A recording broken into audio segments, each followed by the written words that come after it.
season-ending Abu Dhabi Grand Prix. It was a very dramatic one, of course, where we saw eventually, Ruby, spoiler alert, McLaren winning their first Constructors Championship since 1998. The first time since both of their drivers, Lando Norris and Oscar Piastri, were born. Despite it being a front row lockout for the Woking outfit, though, it was a rather nervy affair in this one. Yeah, it certainly was. I mean, from turn one, the hearts will have been in the mouths of every single member of the McLaren team back at Woking. They were watching it at the technology centre, even like on the pit lane. Just, yeah, I mean, from Max Verstappen putting his car up the inside into what was always going to be a closing gap on the inside of Oscar Piastri. Just not a risk that he needed to make. His championship battle was already over, but McLaren obviously very much just needing to finish ahead of Ferrari today.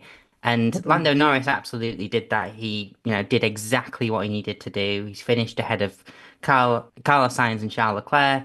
Um, but yeah, just not the best of days for Oscar Piastri. But he's managed to stay ahead of Carlos Sainz in the Drivers' Championship at the very least by coming down to just 2 points in the end, and that's the 2 points that he picked up in P9. So he's done what he needed to do to stay ahead.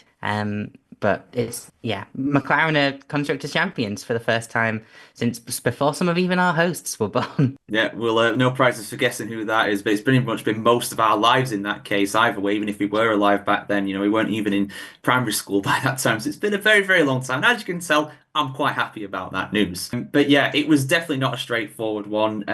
Obviously, Piastri and Max Verstappen coming to blows in the first corner. Verstappen getting a 10-second penalty for that. Piastri, though, a bit after that, smashed into the back of Franco Colapinto, getting a 10-second penalty of his own. Dev, I mean, it was a mixed bag today for Piastri, to say the least. I think it was a commendable recovery, to be honest. But I think maybe a little bit of inexperience showing a bit of the pressure, making an unnecessary move on Colapinto like that. But at the end of the day, like Lewis Hamilton's dad Anthony used to tell his son, let your driving do the talking. Do your talking in the car, and he absolutely did that today with some incredible pace at times. Yeah, I think, on the whole, Oscar Piastri shouldn't really be disappointed by the kind of year he's had.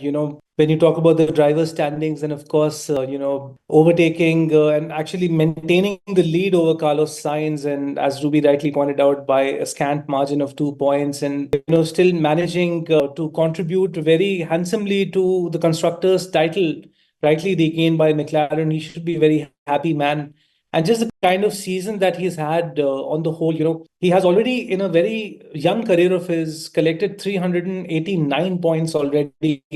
And if you were to actually consider the average median of 23 races in the last two seasons, of course, we had another race this year, this being the longest. And if you were to multiply it by 25, so he scored 389 of the 575 points available. I'm not talking about the fastest lap extra points. So that's a remarkable tally of points for a 23-year-old. And of course, he, began his McLaren career brightly with two podiums in his maiden year. And then this year, he's gone on to bag, I think, some extraordinary drives there. I'm personally a huge fan of his effort at the Azerbaijan Grand Prix. I really thought that Charles had that win in the bag, but ultimately, Piastri proving why the Oscar belongs to him for trying so hard, and ultimately, emerging as a very vital contender in whose hands rests his, the bright new chapter for McLaren in this era of resurgence. So he should hold his head high, I would think.